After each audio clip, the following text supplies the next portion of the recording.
Today's gospel reading is Mark chapter 10, verses 46 to 52. They came to Jericho.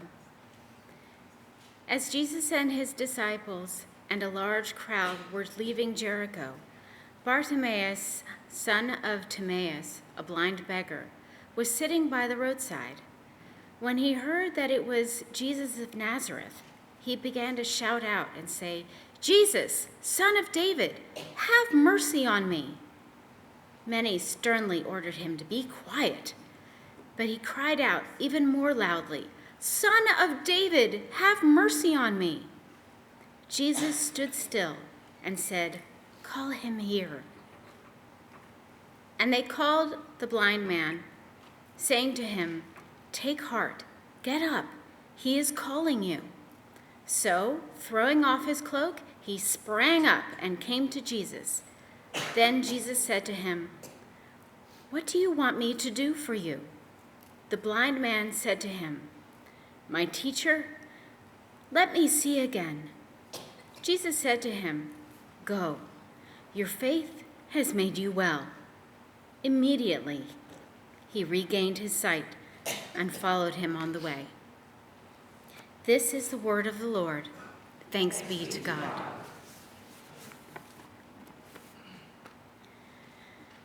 Your eyes do not deceive you. I am not David Sensenig. I am his wife, Betsy. David wrote what I'm about to read to you. Since his surgery, amplification and crowd noise really bother him, which is why you have seen little of him. He has a message he wishes to convey to you all.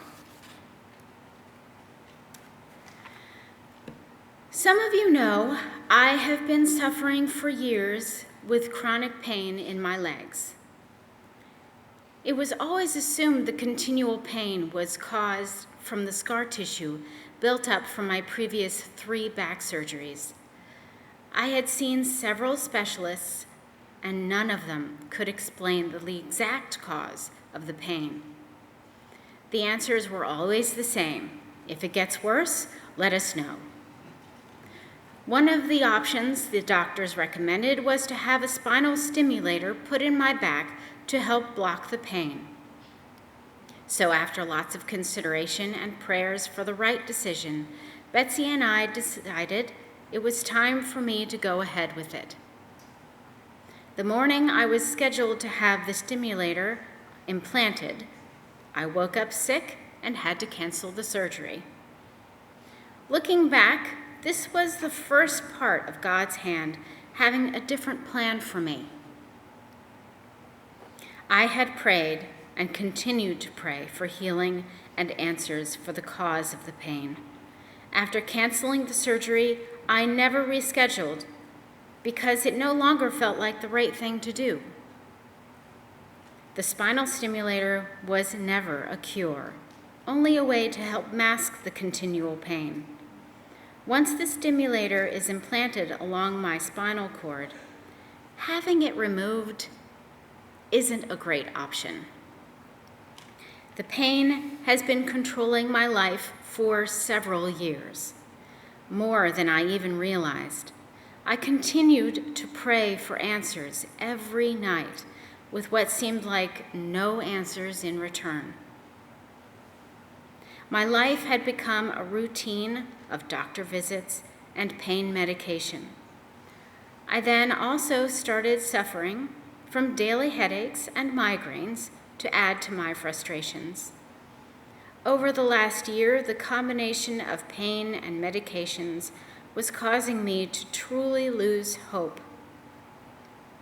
The pain and certainly depression were causing me to cancel plans and activities with my family and friends. I knew it was time for a change, and I really felt like I was ready to give up.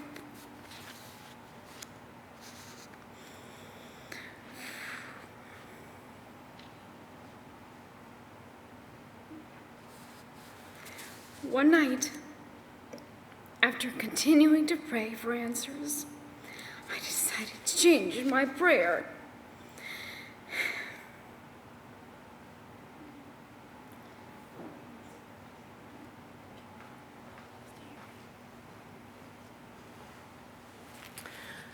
I can honestly tell you there wasn't a night that went by that I didn't pray for answers to my pain.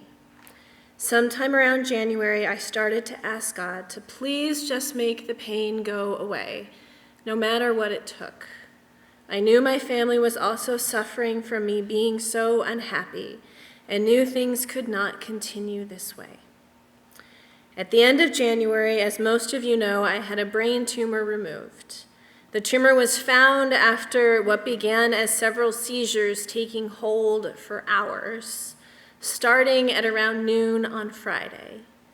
When the seizures started, I was in Grantville at a client's house with Greg, one of my employees. And I'd driven us to the appointment and would have certainly driven home afterwards. When the first seizure hit, it was minor and I had no idea what it was. My left leg had started shaking and I couldn't stop it. I'd fractured my right foot a couple weeks earlier, and I figured I just overdid it and was not too concerned. But it was alarming enough that I asked Greg to drive back to the shop for me. In hindsight, if it wasn't for this slight seizure occurring minutes before climbing into my truck to head back to Lebanon, the story would likely have been quite different. After getting on the interstate, maybe 10 minutes later, I had a full-on seizure and had no feeling in my left leg. If I had been driving, I never would have been able to stop the truck or get off the road. God had definitely had a hand in getting me safely to the hospital. I had 4 seizures on the way to the hospital in a period of about 45 minutes. I can truly tell you I thought my life was over. Do you want to read some more? Sure. That Monday, after being transferred to Pinnacle Health, they discovered a 2-centimeter tumor on the top of the right side of my brain.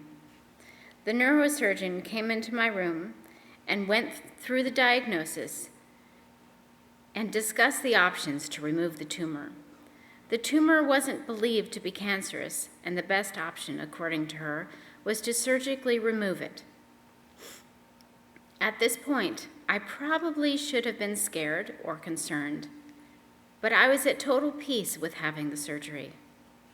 The surgeon told me that every morning before she operates, she prays for guidance with her hands, and she assured me it's all up to God above. After being in the hospital numerous times and having several surgeries, this was the first time a surgeon ever said this to me. The tumor was successfully removed on Thursday, and I returned home 2 days later on February 2nd, the same day my father had passed away 23 years earlier.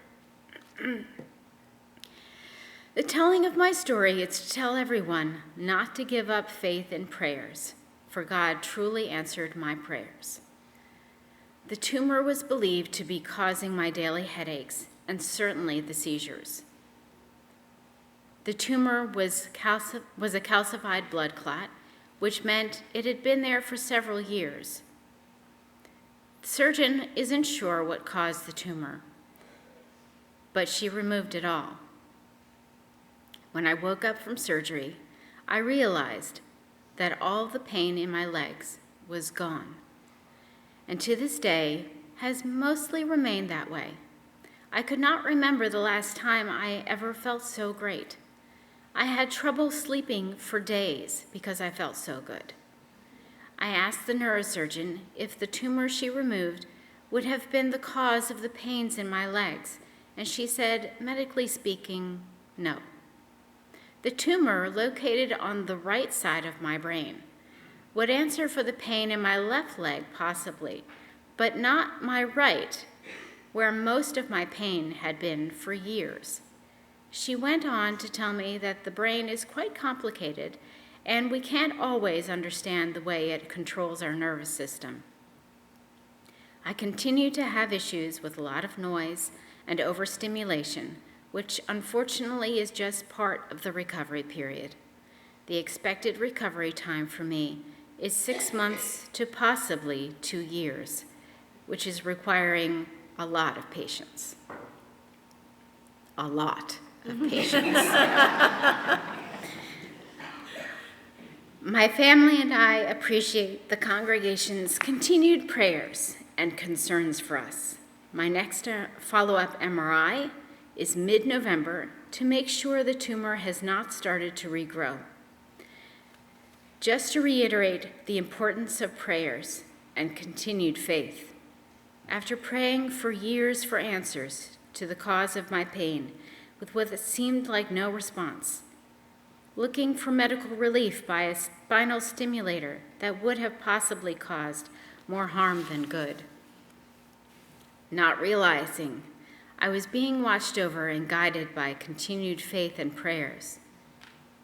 When I finally truly knew that I needed a drastic change in my daily routine and was ready to quit, a change in my prayers to, I'm ready to do what it takes to make it go away, God stepped in and took control. I really and truly appreciate life in a whole new way. I was given a second chance to be here with my friends and family. I hope my story will help others to believe God's miracles and healing strength. That Friday, God definitely took control and brought me home to live another day.